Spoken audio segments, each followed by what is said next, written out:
In with the pledge, I believe. Yes.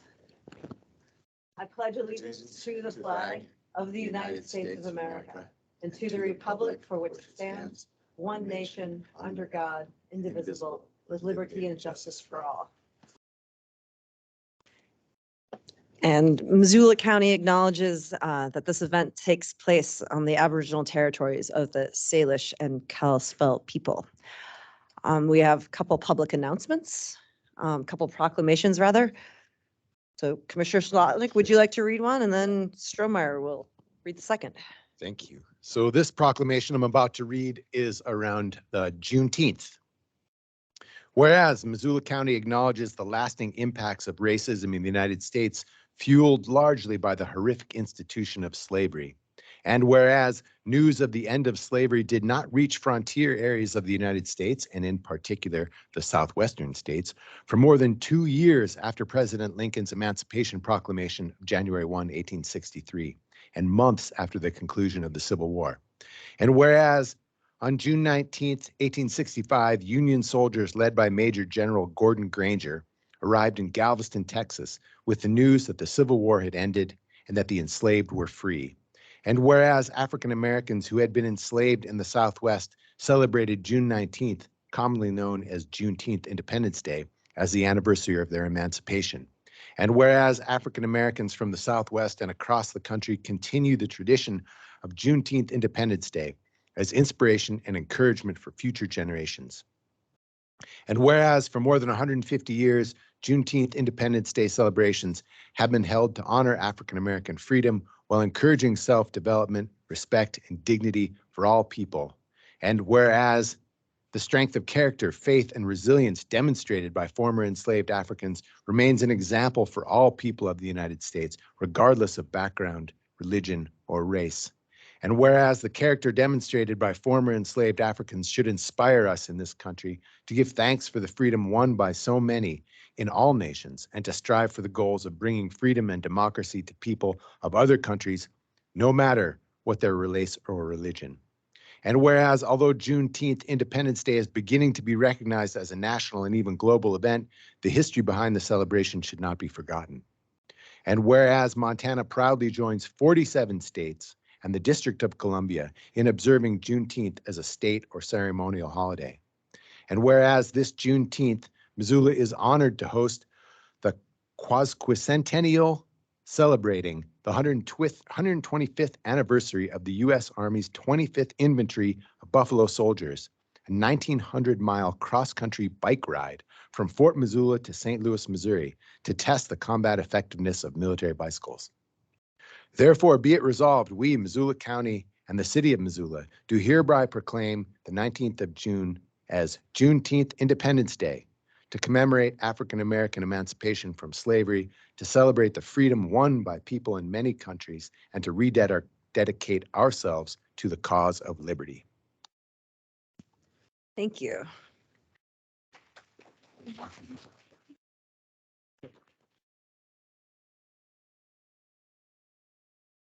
Can I even add a little thing? Add a little Just thing. a little bit.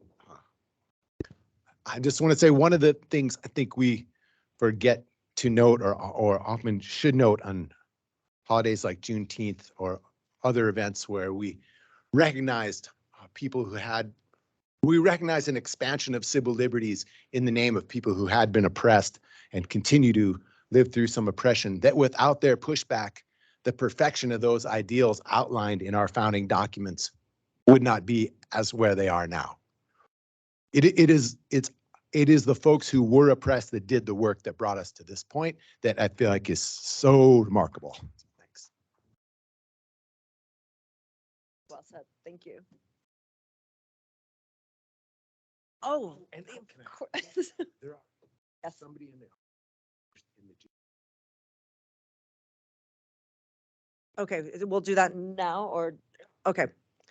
Would anyone like to speak to the events of Juneteenth at Fairgrounds? Or the proclamation. Or the proclamation, yes. Oh, okay. Oh, great, thank you. Thank you. Couldn't see him. Yeah, Jamar, can you remind folks of the events, the upcoming events? Absolutely. Good afternoon, Commissioners. Good afternoon, everyone. Can you hear me okay? Yes. Great. Thank you so much for having me. Thank you for reading off the Juneteenth proclamation. I appreciate you all doing that. My name is Jamar Galbraith. You see, I'm pronouns. I'm an equity coordinator with Missoula County.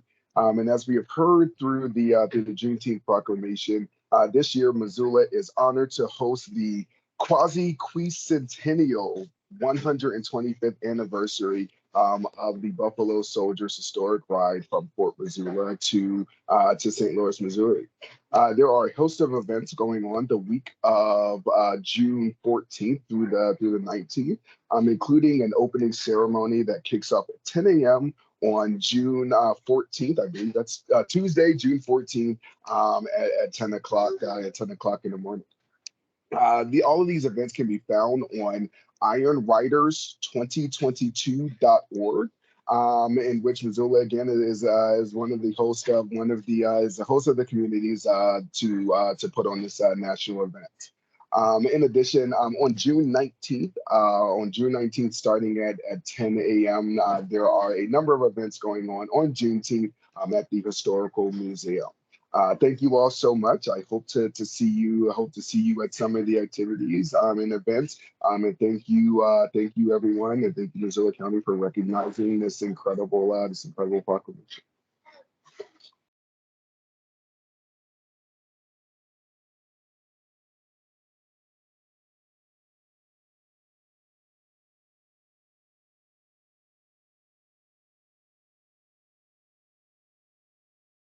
Great. Thanks so much. And our second proclamation, Commissioner Starbire. And I'm sure that when we get to fee increases, we'll also have applause following that also. So wait till we get to the roadway abandonment. Oh. Man, it's going to be nuts. All right. Our second proclamation today relates to World Elder Abuse Awareness Day. So whereas older adults deserve to be treated with respect and dignity to enable them to serve as leaders, mentors, volunteers, and vital participating members of our communities. And whereas 2022 marks the 16th annual World Elder Abuse Awareness Day, recognition of which will promote a better understanding of abuse and neglect of older adults.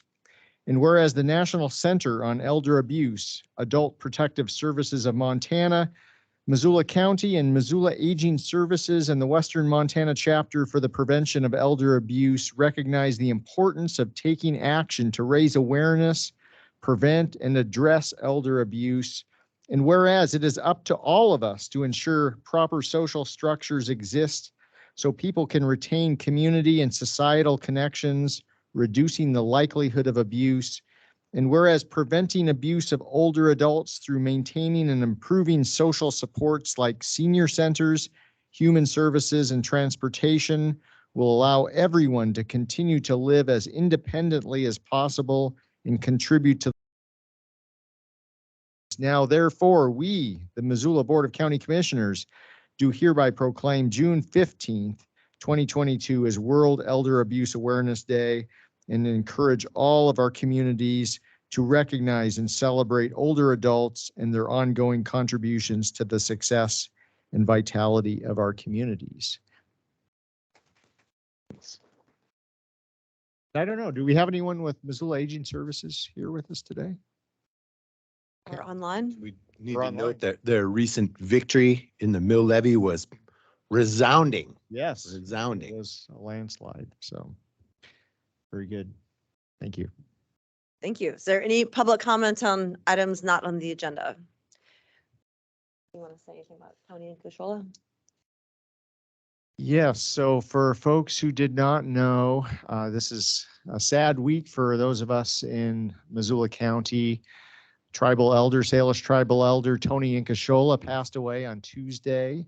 He was the director of the Salish Kalispe Culture Committee, and as I mentioned, tribal elder for the Salish tribe.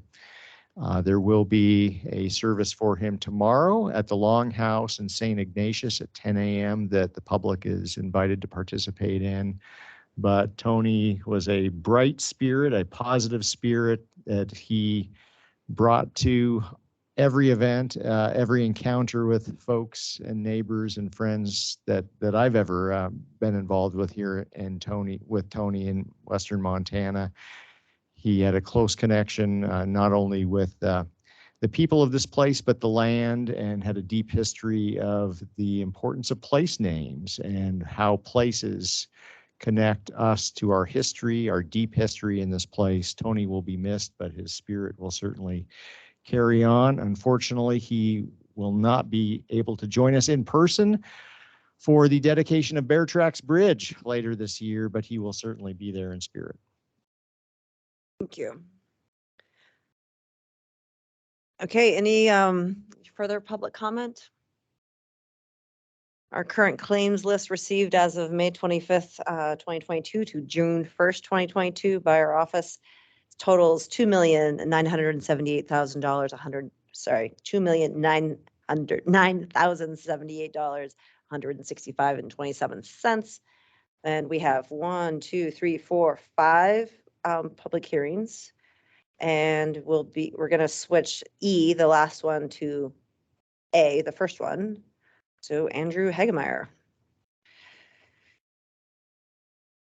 Greetings, I'm Andrew Hagemeyer. I'm a senior planner with Missoula Juanita. County Community. Oops. One last thing, no one should feel uncomfortable if you want to leave and not stick around for these scintillating public hearings. Once you get in the door, doesn't mean you have to stay here for the next 3 hours. So, Oh, Thanks for Thank- coming, please. thank you for being here. not to drive you off or anything. You bet.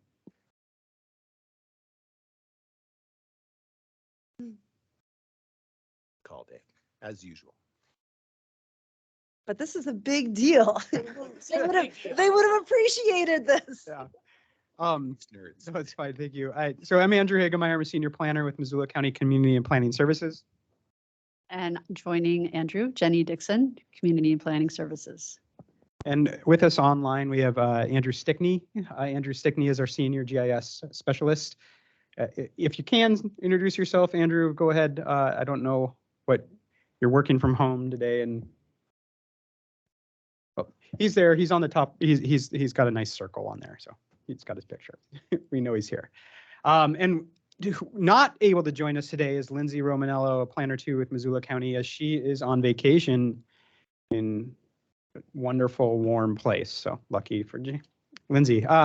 So today we've got 2 items on our hearing. It's a resolution of intent to, or a final resolution. Sorry, I copied the wrong thing here.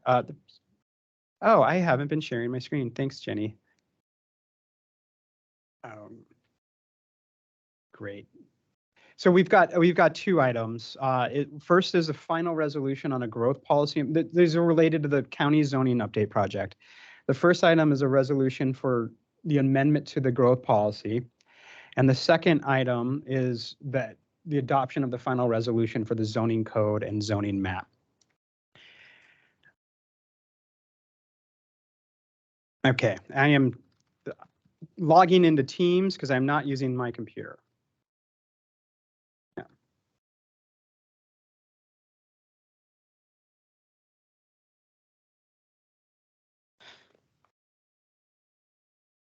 Pausing for suspense.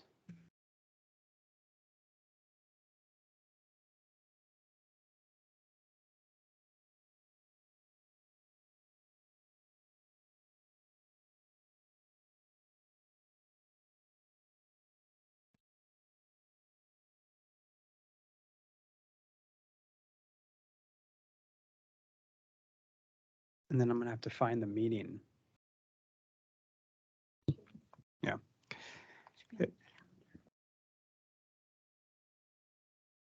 Okay.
Right, I should be in.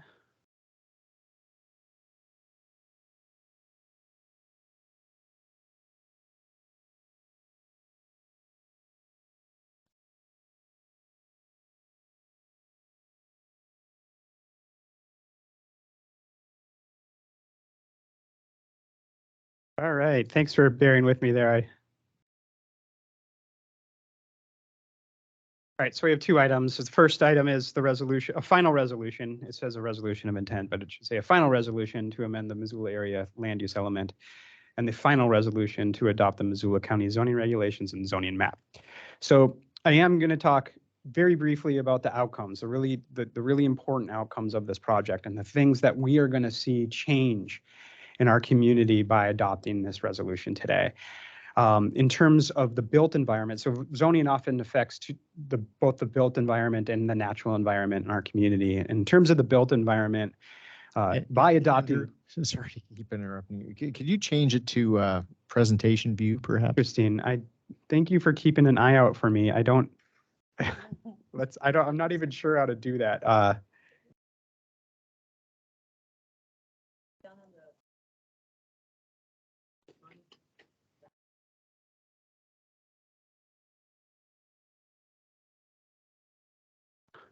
It's like I've never done this before. So, in terms of our outcomes in the built environment, by adopting this resolution today, we will see more missing middle housing being built in our community. We will see more permanently affordable deed-restricted housing being built in our community.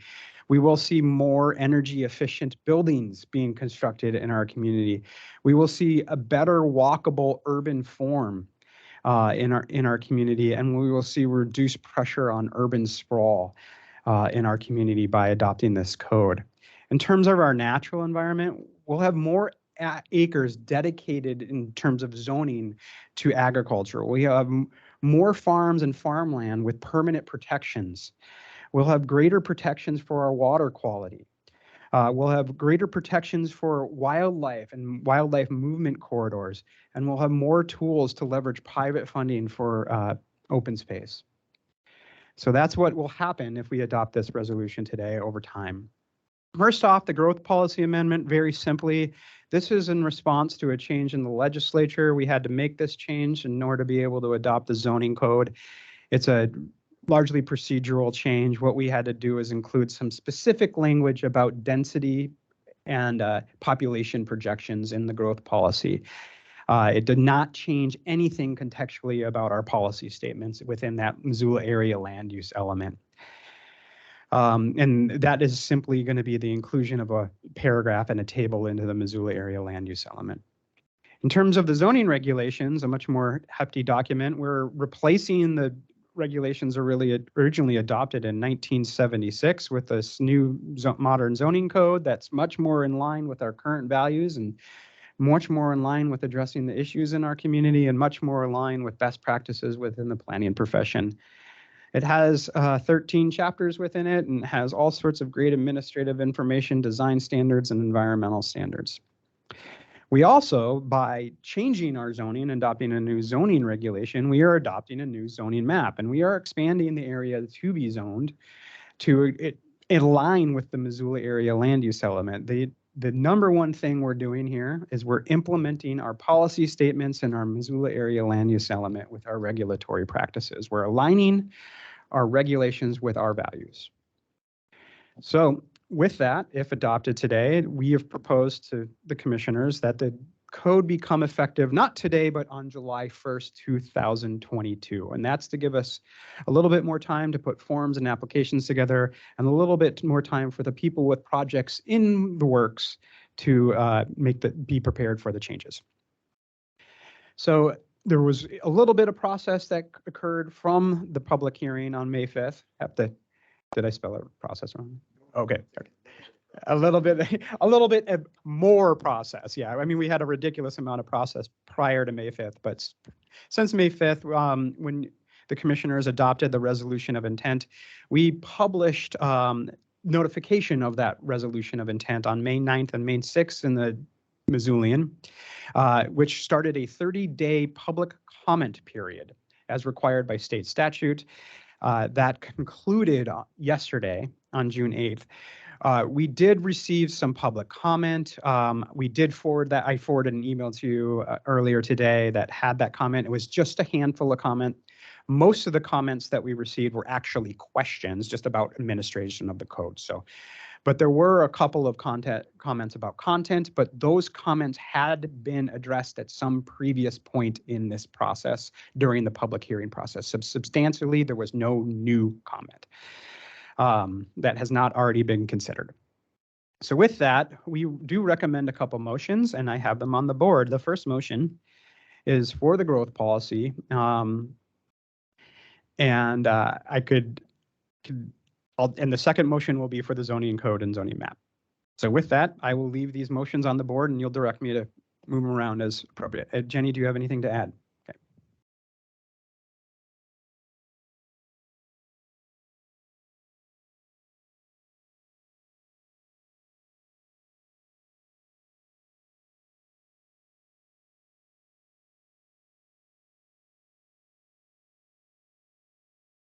Or anyone online like to speak to this monumental occasion? Commissioner Slotnick. So just for all those listening out there, how long ago did we start in on the land use element? I started working on the land use element my first day working for Missoula County, which was December 12th, 2016. Okay, and the land use element became the zoning, and which brought us to where we are now. So I'm wondering if nobody has anything to say, because since 2016, we've had, I could say uncountable, but someone could count them, numbers of hours of public engagement. And I think everybody who has something to say has said it. And we have incorporated, you guys have incorporated those comments and refined and refined and refined this thing to bring us to where we are right now. So great work. Yeah, I would put an exclamation point on that. Great work. And it is somewhat ironic that oftentimes the biggest items that we tackle have, at least at the tail end here, the least public engagement. There has been plenty of public engagement over the past number of years, but I think about our $180 million annual budget, sometimes sparsely populated. And today, we do have a few folks in the audience here, but I would say, given the momentous nature of this, it's deserving to have a packed crowd and applause to follow, because this is a big deal. Folks oftentimes ask us, what's Missoula County doing about housing and affordable housing? Well, this is part of the package right here. And this is not insignificant. What oftentimes ends up happening, and I've seen this in other communities or jurisdictions, text amendments will get adopted related to zoning, but not the map amendments. So you end up getting new regulations, but the zoning does not get applied on the ground. And then those jurisdictions rightfully get criticized for creating shelf art, if you will, that really doesn't fully get implemented. Well, that is not us today. We are adopting not only changes to the antiquated text that's lingered since the 1970s, but also adopting a new zoning map. And I am super pleased to be at this point. And so proud of, sorry. Oh, no, you go. I'm just so proud of staff and citizens. And yes, it's taken 7 years, but this is just a great example of how slick as snot. We don't have anyone here. No one's freaking out because of the time that you put into this and the time the community has been able to spend with us. And that's what it takes, is start from the ground. And it does take 7 years, but this is monumental. And just thank you. Thing else to add to this. I remember, Bonnie, when was it when that ag land preservation stuff and subdivision regs were fought about? Somewhere in the aughts, I don't know, way back. Yeah, I had hair as black as wands then. And I remember I remember talking to a guy who's now on our MDA board, in the hallway saying, yeah, you're going to lose this fight, and this isn't the way to do ag land protection anyway. The real way to do it is in zoning, but too bad that can never happen. It will never happen. It's too big a lift. And here we are. We did the unthinkable. You guys did. We better pass this. Yes. Yeah, let's do it. Bring her out. Okay, let's start with the growth policy. I have to see if it's passive or active. Yeah, bring it. I would move that the Board of County Commissioners of Missoula County hereby adopt Resolution 2022-062 to amend the 2019 Missoula Area Land Use Element, an element of the Missoula County Growth Policy with any necessary editorial and formatting corrections. I'll second that. Any further discussion? All in favor? Aye. Aye. All right, I would move that the Board of County Commissioners of Missoula County hereby adopt Resolution 2022-063 to adopt the Missoula County zoning regulations and zoning map effective July 1, 2022, with any necessary editorial and formatting corrections. I second that. Any further discussions? All in favor? Aye. Hey. What do you think, Paul Plaus? Yeah, why not? New zoning. So we're gonna, a little free form here. Do we want to have Karen Yeah, come up to the podium Up. or come up here. to the, Yeah. whatever this is called? Dais. Approach the dais. I don't want to call it a dais. Yeah. Yes, you can. Except now we're going to ask you legal questions, and you're supposed to say, it depends. Should we just Yeah, do it? okay. Let's do it. Just do it. Let's just do it. We have a surprise.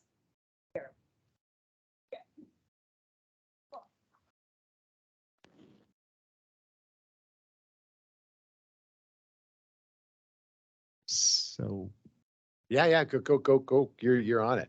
I thought you were going to go to the. Okay, here, Microphone. I was like, we need to read one because they're so fun. Yeah, let's- Yeah. It feels weird to be reading it since they kind of comes from you, but that's okay. well, we can read it too. No, Yeah, it's here, okay. We can read it. She's there. We clearly have orchestrated this really well. All right. This is from the commissioners and Community and Planning Services, presented to Andrew Hagemeyer and Jenny Dixon and Lindsay Romanello and Andrew Stickney for your commitment, fortitude, creativity, perseverance, and endurance in completing the Missoula County Zoning Code update. As part of the zoning team, your work on this was once in a career magnitude project, required equal parts vision and attention to detail. It's transformed Missoula County's land use regulations, bringing us from the 1970s to the modern era. Your efforts to engage all interests through a wide range of tools, events, and outreach techniques were essential to the success of this project. You're a valued employee of Missoula County, exemplifying public service and embodying what it means to be at the tip of the spear. Yay! Yeah. Perseverance, endurance, Creativity. creativity. Oh. And on top it says, you're great, because you are great. Oh. Thank you, Andrew and Andrew, Annie. Jenny. We think. Thank you. From the zoning team, we thank the commissioners for all the support through this project. You've worked on this tirelessly as well, so you've been a big part of its success. Thanks. Thank you. You're very welcome. Thank Fun to you. do. Okay, Jason Hauser with Alternative Project Delivery Contract.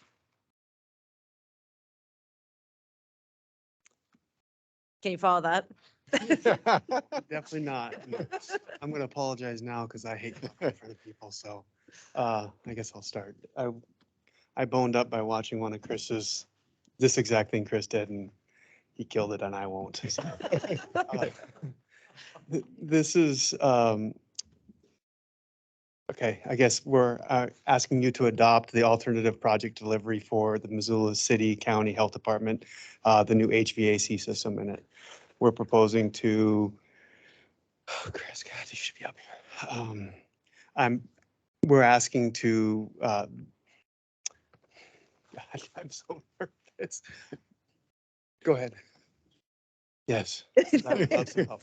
Sorry, Commissioners. So Chris Lonsberry, Chief Administrative Officer for the county. So Jason and Ethan and their team have been working on the replacement of the HVAC system at the City County Health Department. And what you have before you is a request to use an alternative procurement method. So as you'll recall, we've used this method in the past for delivery of Fort Missoula Regional Park, for the Fairgrounds Development Project, and several others as well, including the courthouse remodel that we are actually sitting in today.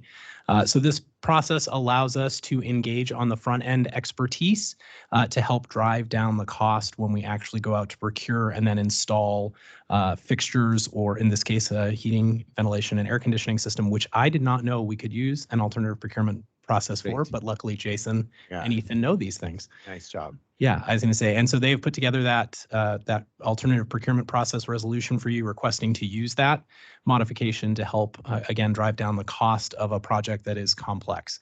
And they have assembled a great team, and maybe Jason and Ethan would like to talk about who they have on that team. He'll do way better. Hey, good afternoon, Commissioners. Yeah, just as Chris said, and so the team that we would have involved in that would be Jason Hauser, myself, Missoula County Construction Manager, and we would put this project, if this resolution is adopted, out for an RFQ. Following an RFQ, we would go forward with an RFP.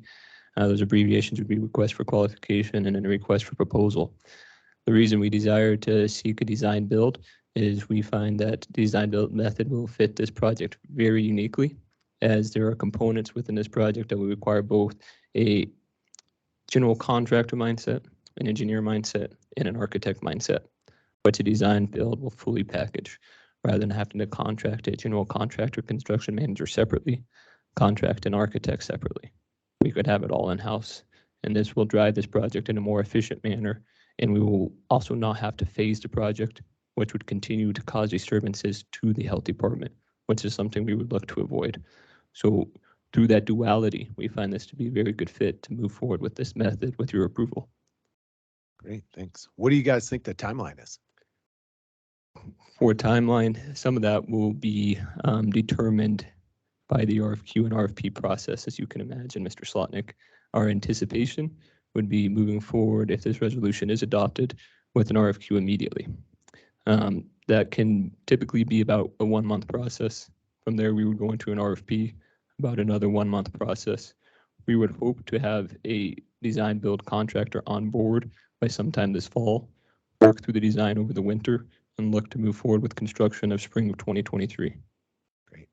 Why didn't we consider this before, or what allowed us to do this now?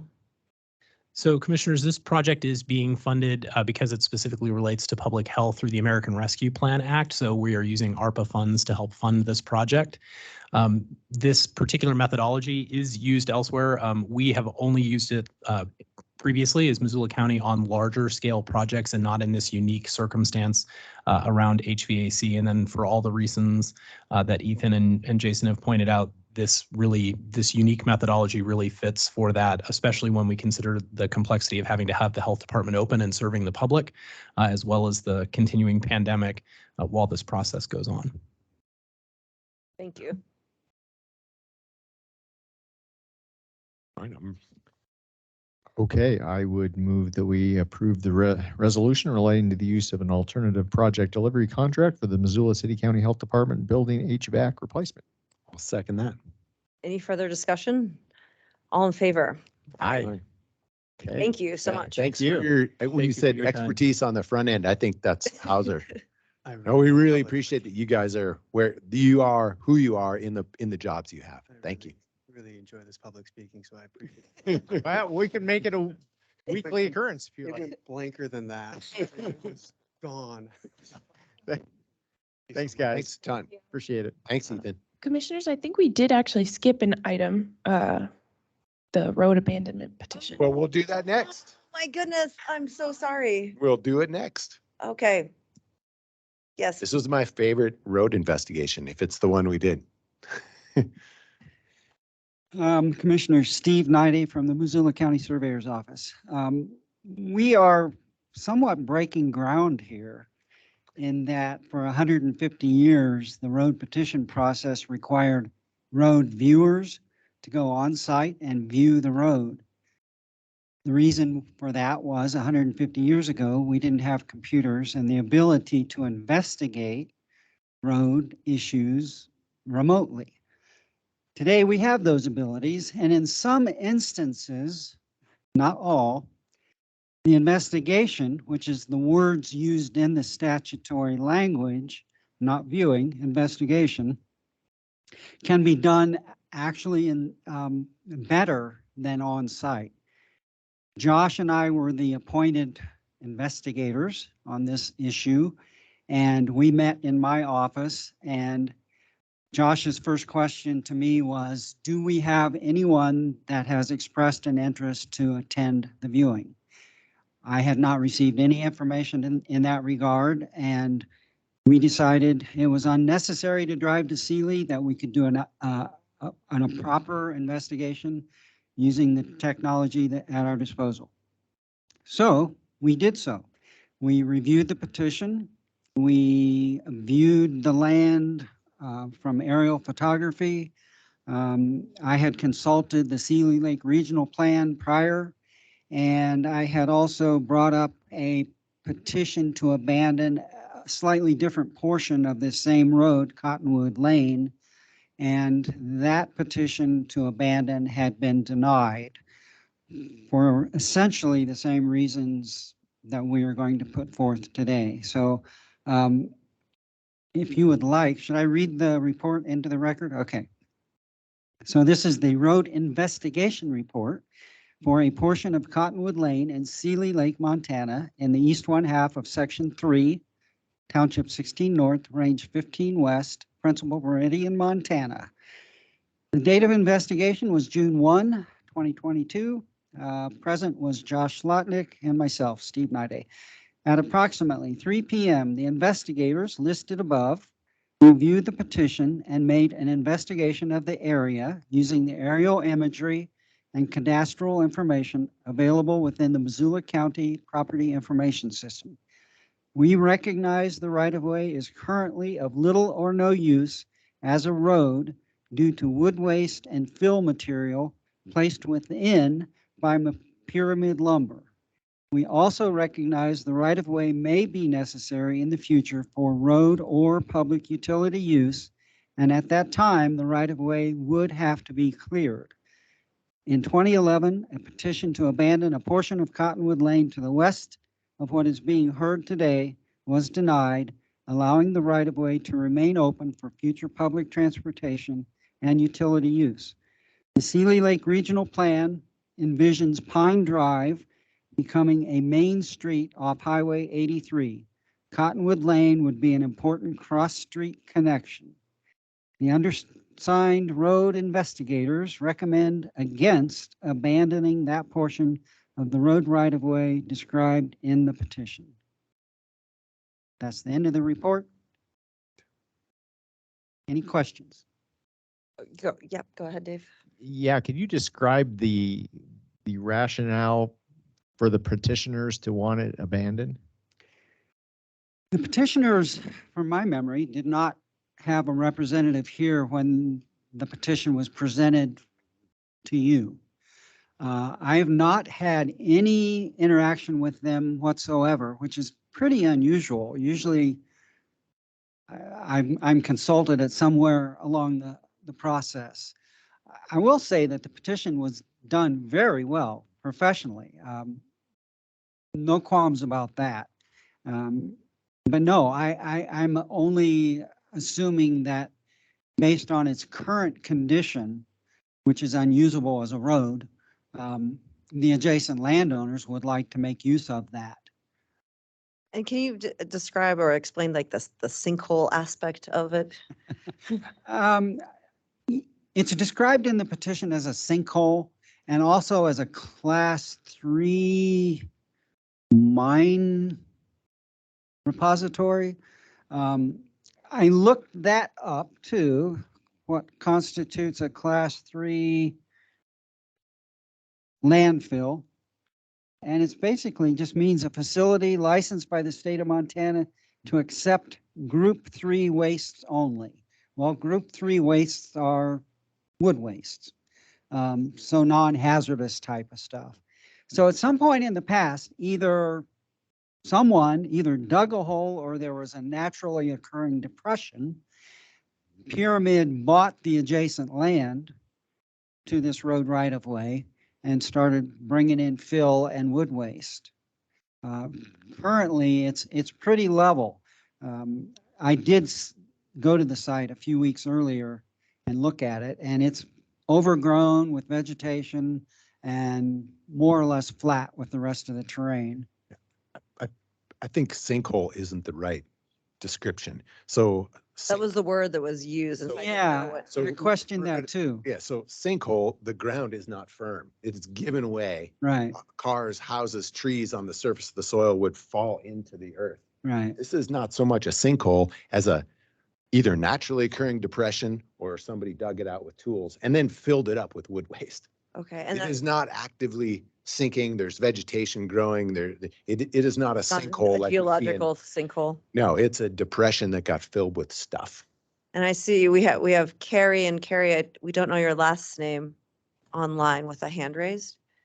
Yes, hi, thank you. I'm Carrie Sokolowski. I'm actually the petitioner, and I was at the last meeting, at the last county commissioners meeting when the petition was read for the first time.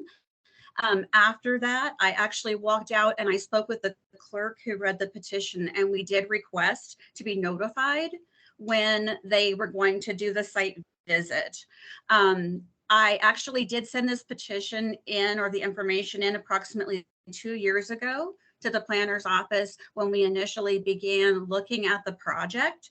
And I was told that it would likely be denied because the aerial photography shows tracks driving through what's actually a landfill. It is a licensed Class 3 landfill that is maintained by Pyramid Mountain Lumber here in Sealy Lake. It goes through Cottonwood Lane. It also goes through Juniper Drive, and it is not stable. I was told, and it was described to me by Pyramid Mountain Lumber representative, or he's one of the managers, Todd Johnson, who's one of the signers of the petition, that there was a sinkhole. I believe what you call it is a pothole that forms for when glaciers recede. It was a deep enough hole that kids could actually sled down into the hole. So a lot of people here describe it as a sinkhole. It would probably be better called a pothole, but a very deep hole. And so the lots were essentially not really usable because of that. And so Pyramid got a permit through the state of Montana to begin putting a mixture of aggregate and sawdust into that hole. So it's not stable ground. It cannot be built on. At one time, there was discussion about a county park or a community park. I am aware of the fact that someone did file a previous petition. It was a block to the west, and part of the concern was that it actually is it's a continuation of Pine Drive. Pine Drive does not line up. It actually is offset where it meets with Cottonwood Lane. And so there was a concern about closing, because closing Cottonwood would also close Pine, which was at one point on a plan for trying to relocate Main Street in Sealy Lake. And he's correct about that. There is also a large quantity of water system equipment in that junction of Cottonwood and Pine that would actually, they had to access. And that was one of the concerns, as the water system is actually, there has a large quantity of equipment in the ground there. And so there wasn't, they didn't want development at that point in time. They did have to go in and clear trees recently to do some maintenance. But other than that, there is no other equipment. I understand the possibility of an easement. There's also issues of encroachment into what is the roadway. And I guess one of our questions is if because it is full of aggregate, and it's not stable material, if it's settled in 2 feet in the last, I think he said 10 years, they've had the permit for 20. And so it would have been nice to be able to be on site, and then some of those items, such as the water system, would have been able to be located in person. It was difficult. I did submit pictures last month when I was at the meeting, I submitted some pictures that I actually took on site showing the encroachment of the Bolden property. And I felt that it would be very useful to actually have a site visit. And that's why I specifically asked the clerk what the process was when we left the room. I do not know her name, but I'm sure she'll remember having the conversation with me, because you really can't tell what the composition is. I did submit those pictures last month. I'm assuming the commissioners have those, but I don't know if those were provided at the meeting that the commissioner had. But it would have been nice to be able to present that and actually show the condition and show some of those issues and where the actual water system is located. And that the lots that water system would actually serve are not buildable lots. The water system is already on spruce and it's on pine. So there's no need to connect it through cottonwood. That road doesn't service any property, and there's no need to actually put a line connected to anything. The water system is already in. There's no future building because you can't build on those lots. Even the Department of Revenue has deemed that they're unusable lots. Thank you, Carrie. Go ahead. Carrie, did you know about our planned visit? No. I heard about it. No, I was not informed. I heard at the May meeting. I was there, the owner of the property was there, and another individual was there for the meeting because we weren't sure how the hearing was handled. And I told the clerk that read the petition that I would like to be notified, and she said that I would be. I got no notification. So no, I was not invited. I was not aware that when the site visit was going to take place, or that they had changed the methodology, or given any opportunity to submit anything. Okay, thank you. Steve? Well, I apologize. Like I opened my comments, Josh's first comment to me was, had we received any notification of a desire to be present at the viewing or the investigation? And I hadn't. So, and neither had he. So we assumed, wrongly apparently, that no one had expressed an interest to attend.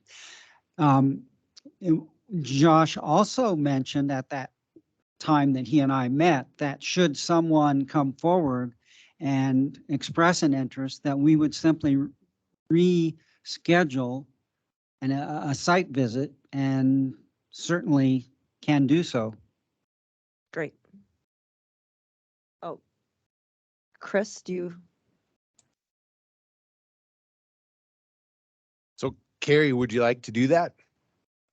I would very much appreciate that opportunity, and so would the owner. Yep. So let's make a plan, and maybe we'll just have you in on the coordinating of that plan, so we're all in agreement on what that day and time would be. Okay, I appreciate that. Thank you very much. And Violet, you have Carrie's information? Carrie called earlier today, so Carrie, if you want to just call the commissioner's phone, I can help you get connected. And then Okay, thank you. we just hand this to Kyla to do her scheduling magic. Thanks, Carrie, and we're sorry about this, but we will meet you on site at the right time. Okay, thank you. Thank you. Thank you. Thank you. Thanks, Steve. Thanks a lot, Steve. You bet.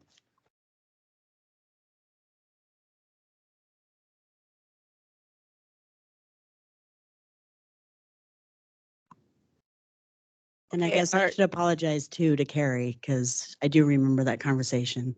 She took Steve's name and she took Josh's name. And I think I was in an impression that it was always handled in person. I was unaware it was even an option so I'm sorry about that. It was my first. Do we need to set another hearing for? We certainly can. Let me just take a quick look.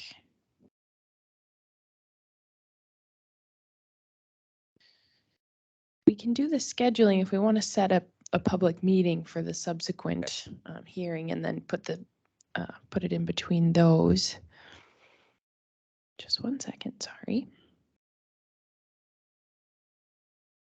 I want to give you guys some time to. We do have a meeting that we added on July 21st. That's for some CAPS items, but if this one will be relatively quick, I would say the 21st is a good option. Great. Okay, This is thanks. government being adaptive and responsive. Well done, you Yeah. guys. Yeah, yeah. We'll work it out. Thank you. Oh, that was July 21st, if I did not say that, so.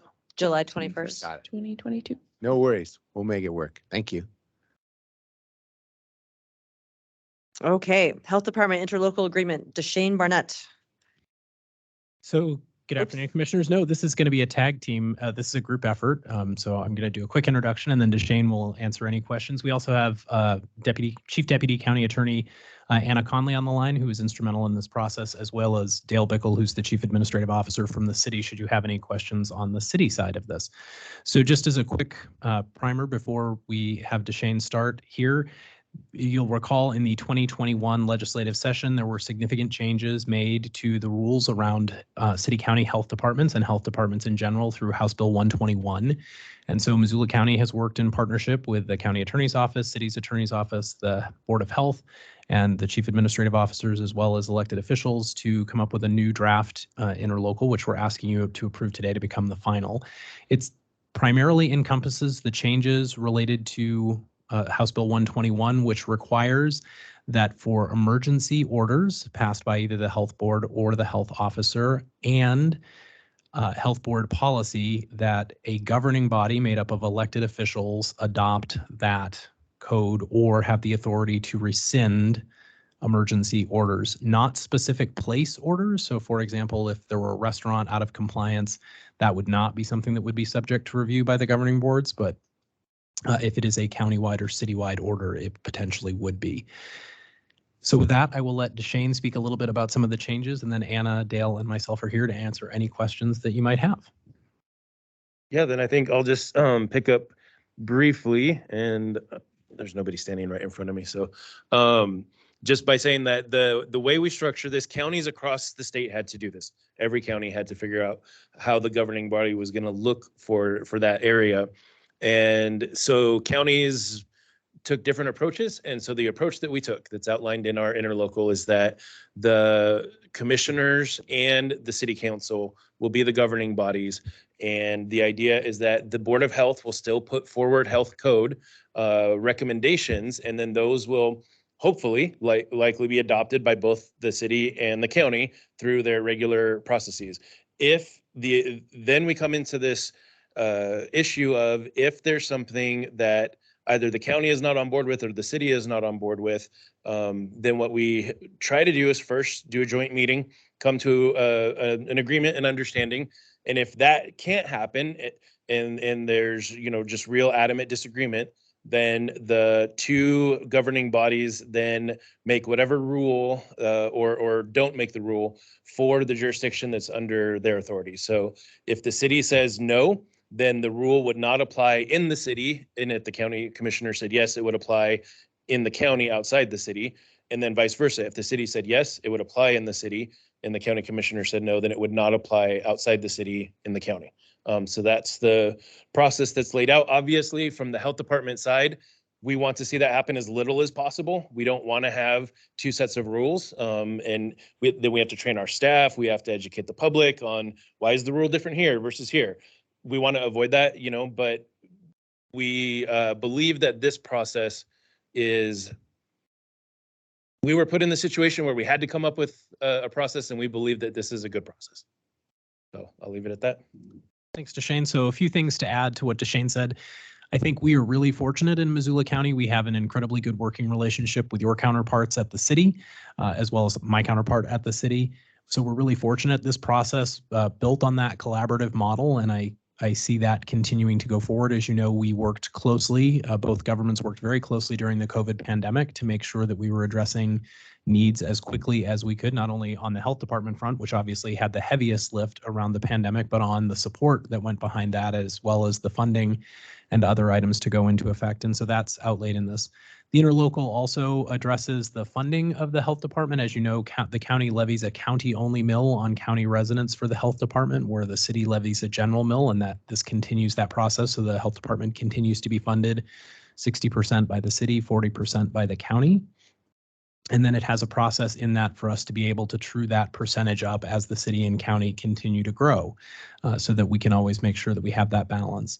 And then the last piece that I would add is that we're really fortunate as well in the fact that that close working relationship has allowed us to come up with what we believe is a process that was not only successful in recruiting Deshane to the position that he's in, which we're very grateful for him following up on Ellen when Ellen retired, but allows us to have a good process going forward where both the county commission, the board of health, and the city council can be part of the recruitment process for that, even though by statute now, the health officer is a Missoula County employee, which is now a requirement in the statute. Dave? So Deshane, you mentioned other counties in Montana taking a somewhat, perhaps a different approach than what we are contemplating here. And for either you or Chris, any insight in terms of what others have done across the state? Some counties did choose to actually create a brand new body and make that the governing body. And they did that by coming up with an agreement for how many of the county commissioners would be on the body, how many of the city council members from this city would be on the body, how many from this city would be on the body. And I have to say that the counties that I know of that have done that, it's been very challenging. And I don't know that any of them have successfully gone through and completed that process yet, because what then they're doing is they're arguing over, well, I want this many seats on the body. I want this many seats on the body. And that was an approach that, we just decided to steer away from, so that the commissioners get to retain their authority and the city council gets to retain its authority. Thanks. And as a follow-up, what was there an effective date or the statute that required this? Clearly, we're a ways from the adjournment of the last legislative session and just now finally taking action on this. Are all the counties in Montana out of compliance, or was there some grace period to get this figured out? So there's an attorney. Yes, so if it's all right, commissioners, I'd love to defer that question to Anna, who will help you with that. Anna, I was just literally sending thoughts your way. So I'm going to guess that you caught my telepathy there. Please tell me that's true. I've got my Josh telepathy going. Well, I don't know if other counties were out of compliance, but we were not, because you guys are the governing body right now, and you adopted the health code and you adopted amendments to the health code. And so this interlocal will be moving forward, but you remember that we did that emergency county ordinance where we adopted the health code by reference because we didn't want to be out of compliance if that was a thing. So I don't know if other counties are, but we are not. Okay, thank you. Yeah, Josh. So first, thanks a ton to Shane, and thanks, Anna. This is an elegant solution, making use of tools we already have, not spending a bunch of money, and retaining autonomy with groups who appreciate that. So you guys did great. What we have, is Dale still out there? I see a circle. As usual, he's probably doing 4 things at the same time. Hey, Dale. Good Just afternoon, as Commissioners. you were Thanks for in on having it me. and you guys are our partners, I just wanted to hear what your thoughts are and make sure you're good with where we're at before we go forward. Yes, the council saw this in their Public Safety and Health Committee yesterday, and it was approved unanimously. It will go to full council on Monday night. So I think there is, a high likelihood that it would be approved. They didn't make any changes, but we had a thoughtful discussion on it. And I think just one other point related to just keeping the governing body as autonomous is that, the way I see this being structured is that this one new body would only meet kind of as needed, and you never have this ability to create it'd just be kind of awkward all the time. So at least the retaining the same governing bodies is, at least it's kind of familiar and similar to our other the ways we do conduct our other business. Great, thank you. Yeah, and that's a great update. Thank you. I forgot to mention that. Yeah, so this went to City Council yesterday. And I just also want to point out that Anna, Jim, Dale, and Chris did all of the heavy lifting on this. I just sat there and said, okay.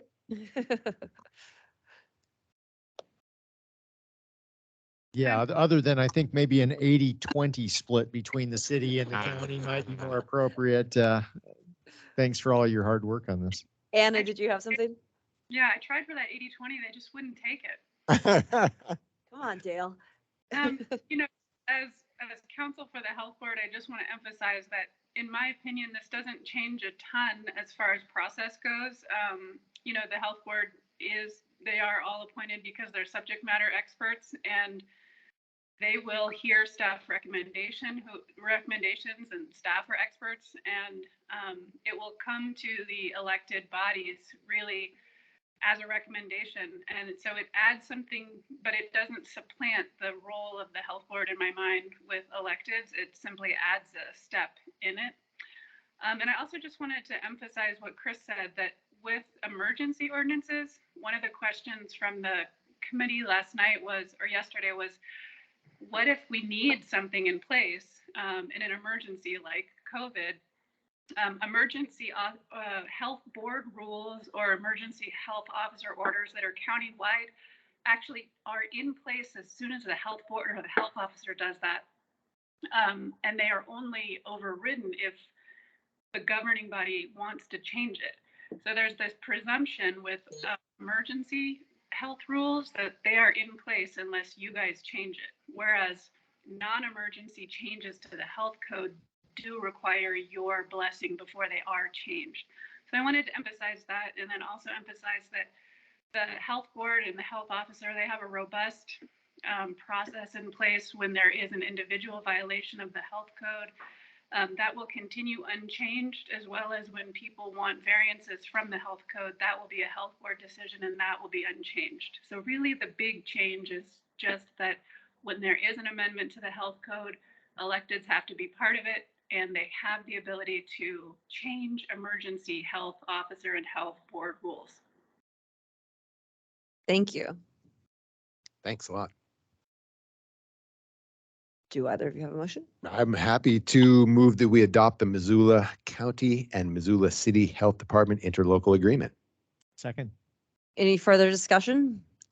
All in favor? Aye. Aye.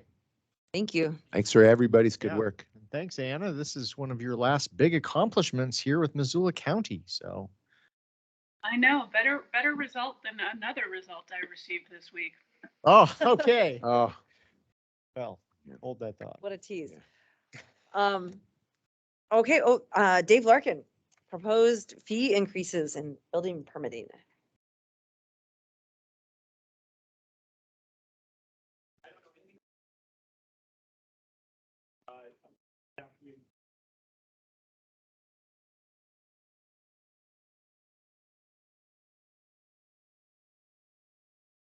Hey, Dave, turn on the mic. Okay, good afternoon. My name is Dave Larkin. I'm the building official for Missoula County. This is my first go around on this, so please be gentle. And if you have any questions about building, I'm your guy. Building inspections, right on. Public policy and procedure, not so much. Okay, so at any rate, I'm here today to talk about introducing a resolution to amend fees and also some other changes to the building department. And what I'll do is I'll just read off the narrative that I've already provided. I requested the board approve increases to the building fee, establishment of commercial fees, method of valuation, labor rates, plan review percentage of building fee, plan re-review fees, and definitions of finished versus unfinished basements, simple versus complex construction. We'd also like to abandon the footing and foundation disclaimer and the agricultural exemption. The building division needs to raise fees in order to remain solvent and to begin to build prudent reserves of 1 year's expenses as permitted by state statute. In addition, the increases will provide funds for training, certifying, adjusting the pay rates for inspection staff due to adoption of new codes such as energy, accessibility, urban and wildfire interface, green construction, and solar. An additional permit intake staff person will be hired today, as well as a full-time combination inspector. The method of determining the value of a given project is subject data generated in 2009. This dated method needs to be revised.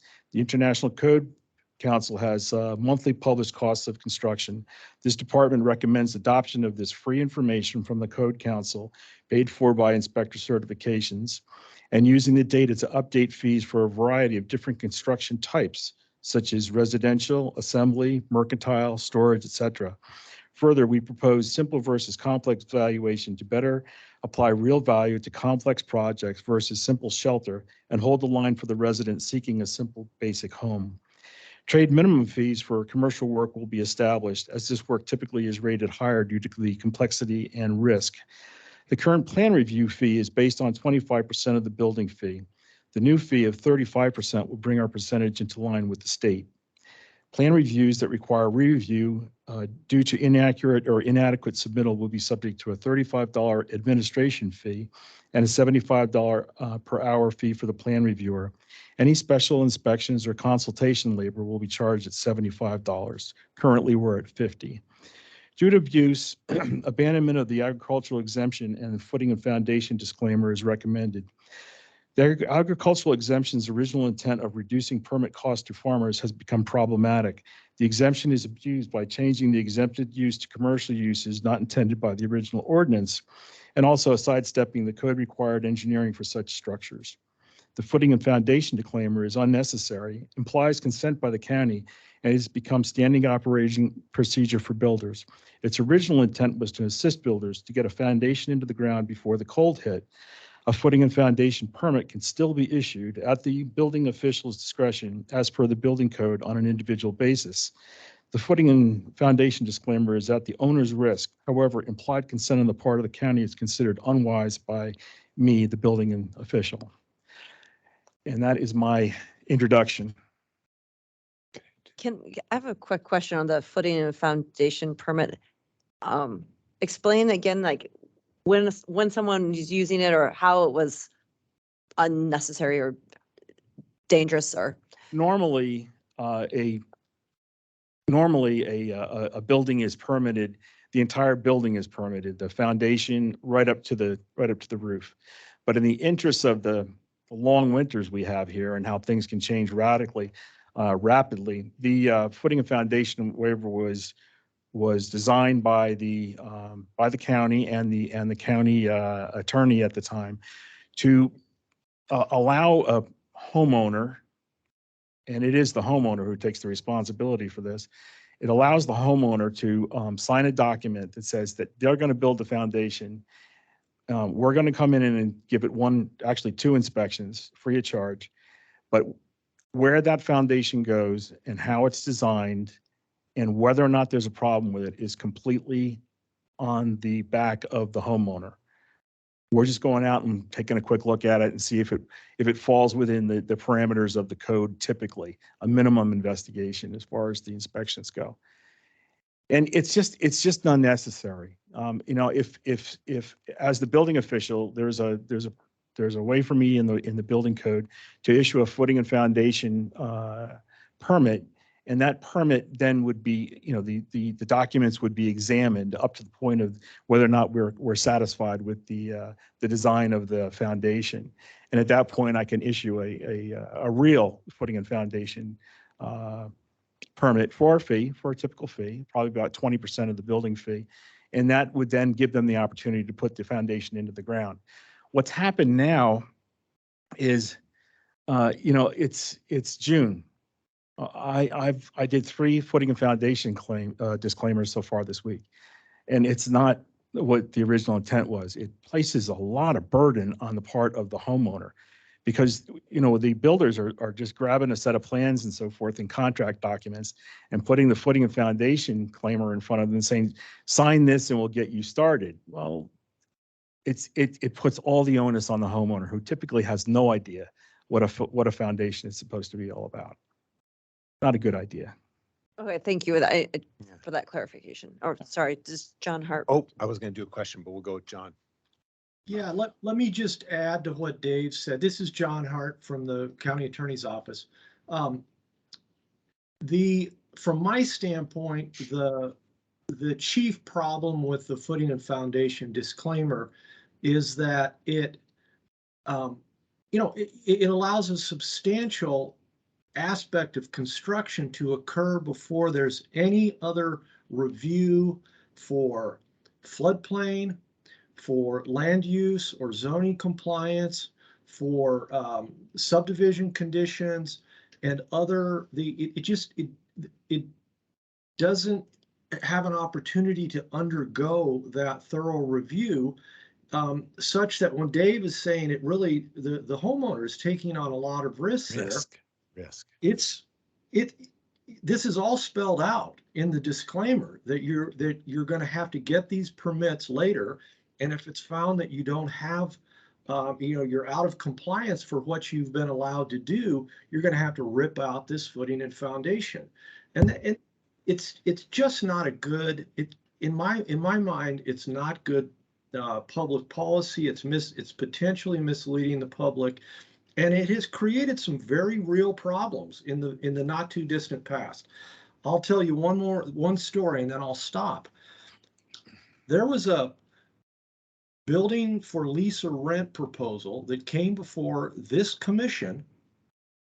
And before that was approved at a Thursday afternoon public meeting, just like we're in right now, the footings and foundations for the storage units had already been poured. And more than a few of us in the county were sweating bullets, knowing that had occurred, and yet the approval for that land use had not even been granted by the governing body. And so these are the problems that that arise by having this disclaimer. And I think the building division is being very prudent by eliminating it. So I support it. Great, thank Did we approve that one? John? Thank goodness you did. Yeah, would have been sued immediately. Yeah, we all had a good sense that you would approve it, but there was a buildings for lease and rent proposal just within the last month that you didn't approve. And so it's not a foregone conclusion. We can't always predict what you're going to do and what public comment is going to come and things like that. So anyways. Thank you. You bet. Yeah. So Dave, would you mind providing a similar explanation like you just did on the footings for the ag exemption, kind of the intent and how it's gone and why you feel like it should go away? Okay, the agricultural exemption was adopted with the beginning of the building code in Missoula County. This is my understanding from Steve Hutchins, the man who previously stood here. At any rate, there was some farmers and ranchers that were up in arms about the fact that they would now have to submit a building permit to put up a barn or anything like that. And so they came around, they worked it out so that an agricultural exemption could be filed. And again, it puts the onus completely on the farmer to build the building, safely. Any sort of other items like plumbing or electrical or mechanical work that might go on still has to happen, go through our office. But it eliminates the review process. It also eliminates the fee, of course, for a building permit. And then we end up with two problems. We end up with a problem where we have buildings that are being built right now, that are being built, particularly pole barn buildings, that aren't being built according to the building code, and they're suffering damage due to the snow loads that we have here in Missoula County. I mean, there's 4 times the snow load 60 miles north than there is right here in Missoula, and yet we've got people coming in from out of state who are selling pole barns that are simply not strong enough to handle the snow. The other problem is, which has kind of come about through my working with the cannabis renewals, is I'm finding barns that were originally proposed to be strictly used for agricultural use, and now they're being used for processing and packaging or factory uses for cannabis in particular. Or the farmer has decided that he no longer needs to be a full-time farmer, and he's got this barn and he's decided to fill it full of RVs, and that's a commercial use. There are different categories of of construction, and that changes the dynamic in terms of taxes, because a farmer pays a lot less money to have a farm versus a storage facility, which would be taxed at a different rate. And it's not fair to the farmers who are legitimately using their buildings as agricultural uses. And so I'd like to stop doing that and let them go through the process of getting a building permit, and then they're still going to pay a legitimate farmer is still going to be paying a reduced tax burden versus somebody who's storing RVs or operating a shop or doing some sort of a factory use. Dave. Thank- Meyer, sorry. Thanks, Dave. So to the point of simple versus complex, I ran into someone the other day, and this individual was, in so many words, alleging that this is just a money grab on the part of Missoula County because the amount of time that it takes to do the inspection and review for a simple versus complex structure are identical. From your perspective, could you explain what the difference is in terms of level of effort? I guess first, what's the difference between simple versus complex construction, and what's the difference in the level of effort for you and your staff to review one versus the other? Our department has been using good versus average since 2006. And so we've been placing that value on properties already, but it was very subjective. There's a feeling or a sense that a very elaborate home with a lot of engineering involved and a lot of glass and a lot of fancy mechanical systems would automatically go into a category of good versus average. When I originally proposed this, it was suggested that I consider making it simple versus complex, which I adopted. Now, simple shelter is a gable roof, 4 walls, a minimum number of windows, minimum number of doors, and it's built to a maximum energy level to keep it affordable for somebody once they build it. That house is simple to build. I was a carpenter for 30 years. I understand what goes on with them. We've got a lot of houses that are coming in with great big wide open rooms and enormous beams, and those beams are holding up thousands and thousands of pounds of snow and wind and the seismic issues and so forth. It's not simple. It takes more time to look at the process, look at the engineering that's involved as it comes into our office in a set of plans. It also takes a lot more time and effort and knowledge when you go out to actually do an inspection. Just because somebody drew a beam to hold up an enormous amount of load doesn't mean that you just glance at it and say, okay, that looks like a big beam and it's okay. We need people that can understand the difference between a solid timber beam and a laminated beam and a laminated veneer lumber, a PSL. There's all these different items and there's all these different alternatives. We need people that can determine that when they go out and they do an inspection. So I need good people, and I need the time that it takes to go out and do an inspection like that. It's not the same as doing a quick 4 walls and a roof. That's why I'm trying to adopt a simple versus complex officially instead of good versus average, which was unofficial, so that we can have some clarity on that. And I'm trying to hold the line for the guy who's looking for basic shelter. Great. Can you also, We all did it. We all did it at once. comment on the money grab comment that you hear often at the bar and whatnot. So how do you best answer that? I know that there are people out there that think that just because there's a greater volume of dollars, a greater volume of buildings coming into the county, that we are somehow making more money because of that. And it simply doesn't play out that way. I would have thought it would play out that way. When I took my microeconomics classes in college, I thought for sure that's more means more. Now, it doesn't necessarily mean that. It costs it costs fuel, it costs time to go out and do all these things. And so we have a fixed amount of labor, we have a fixed amount of, in the budget for fuel and vehicles and so forth. And it still takes a lot of time to go and do these jobs. And most up to now, an awful lot of these jobs have gone from being, relatively simple to some pretty extraordinary stuff.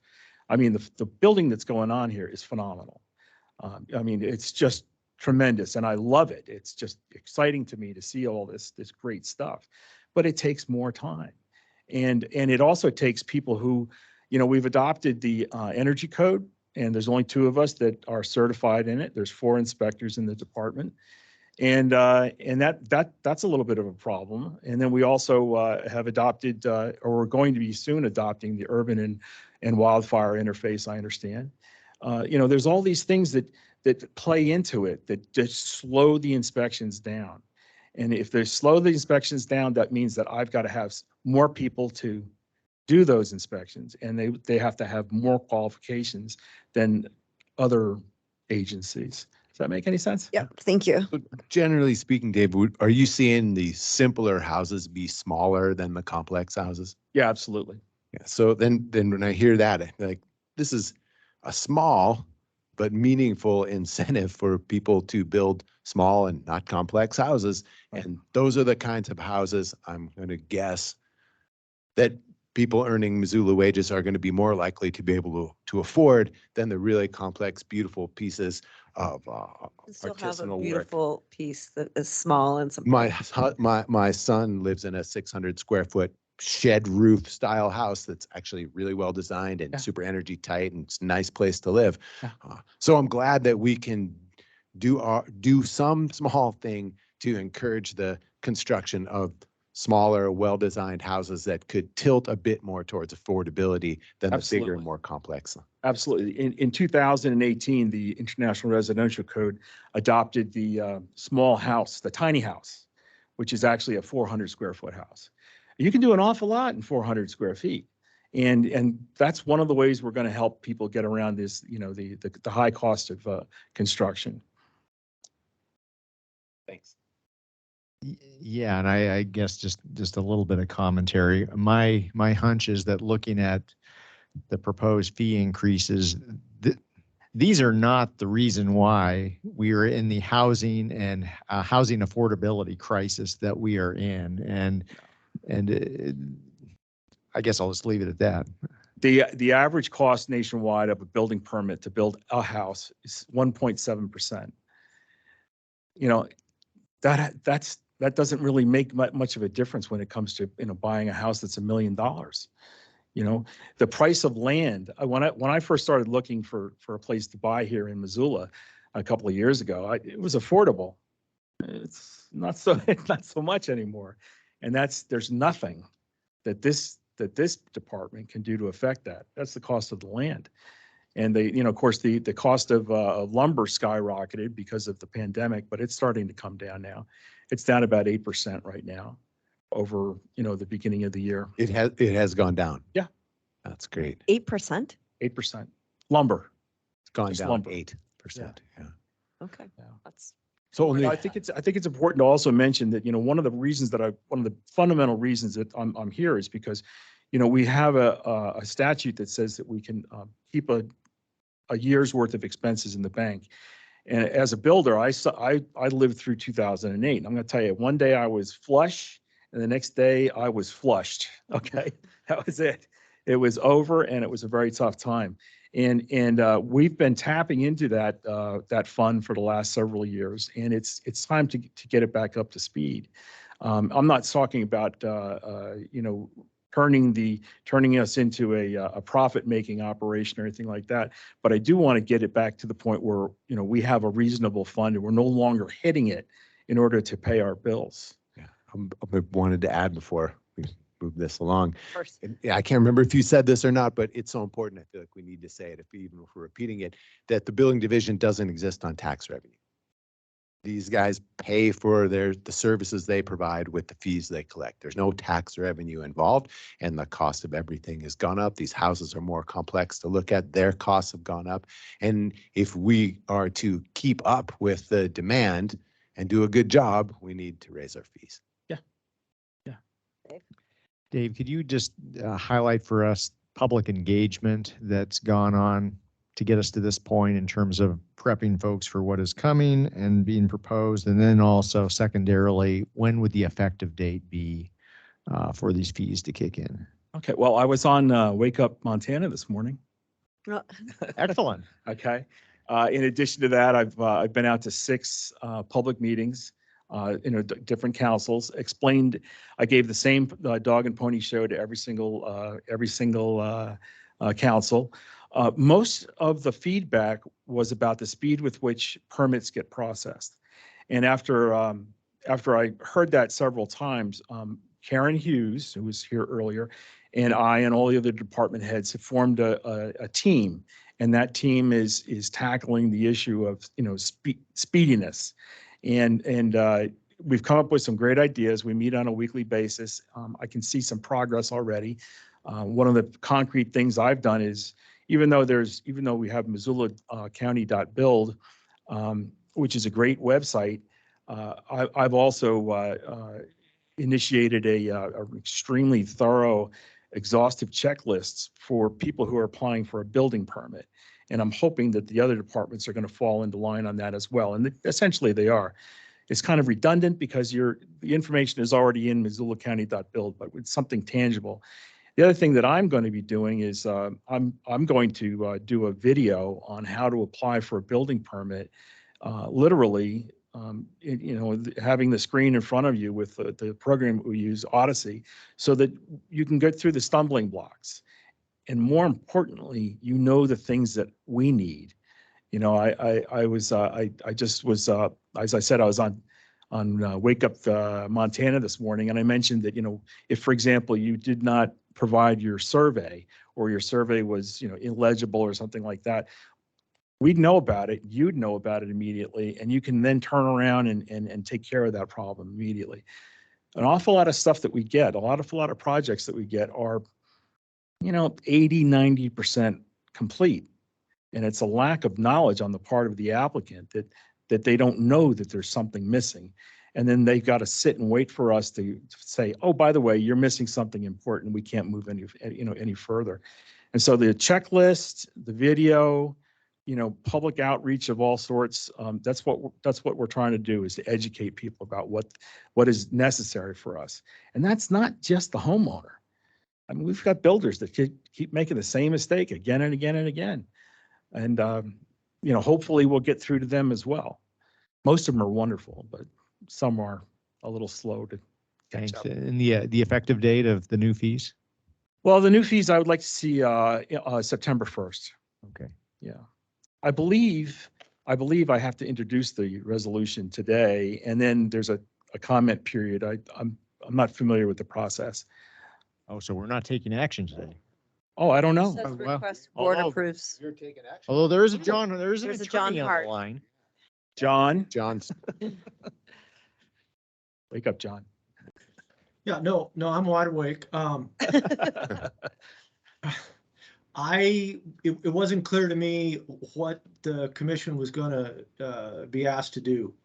I'm going to leave it up to Dave if he feels like there's been enough public notice and enough public outreach, that if you want to take action today, I think that's appropriate. I mean, this is a noticed meeting. I know that the resolution that you would ultimately sign is not in a final form, at least in terms of what was on the civic clerk agenda packet that was available to the public. But it's, the substance of what may or may not be adopted is in that resolution, but we would have to finalize, the resolution in terms of the final language. And, but we wouldn't be able to change the substance of what action you might take today. So that's not a really great answer. I was under the understanding you were going to take it up at another public hearing later this summer, but that is not absolutely legally necessary. So, John, could we approve this action, this request for commission action, and then make sure it gets edited properly? Yeah, Yeah, and I mean, we could get the resolution in a final form, edited, and you could even then take it up at Tuesday or Thursday morning admin meeting just to formally sign the resolution. Okay. Great. And so with that, commissioners, I am unfortunately supposed to be at a no access strip meeting that started a half an hour ago. Good on you for So going. with your permission, I'm going to bail and go to that meeting. If there are legal issues that come up today and you don't want to take action, then don't. And because you want to talk to me, or you want to have further discussion, or you want to give the public more opportunity to weigh in on certain factors, that's fine. But I'm sorry I have to leave this meeting now. Thanks, I'm John. glad This you're is our going. last Thank thing you. for today, so I think we're good. Yeah. Okay. Thank you very much. Good luck in that no access strip meeting. Thanks a lot. Thank you. Goodbye. Bye. Thanks, John. So I'm ready for Oh, should we take public comment? Oh, And thank you. Hatton? Oh, okay, okay. Is there anyone online who'd like to comment on this? Or on the phone? Okay. Don't hear any or see any. all right. I would request the board approve increases to building fees, establishment of commercial fees, method of valuation, labor rate, plan review percentage of building fee, plan review fees, definitions of finished versus unfinished basements, simple versus complex construction, abandoning footing and foundation disclaimer, and the agricultural exemption. Second. Any further discussion? All in favor? Aye. Aye. Thanks for Thanks, all Dave. of your work on this, Dave, and all the 6 meetings and traveling to every corner of the county. You really did what needed to be done. Thank you. so much. No, and I appreciate the continued education outreach that Yeah. I think it's Yeah, great. the checklist and the video, that is fantastic. And the team to figure out how to go faster. Way to go. This will be a YouTube crowd pleaser when the video is released. Yeah, I know this is the kind of thing other counties are going to want to emulate. Very good. Thank you so much. Thank you. Thank you.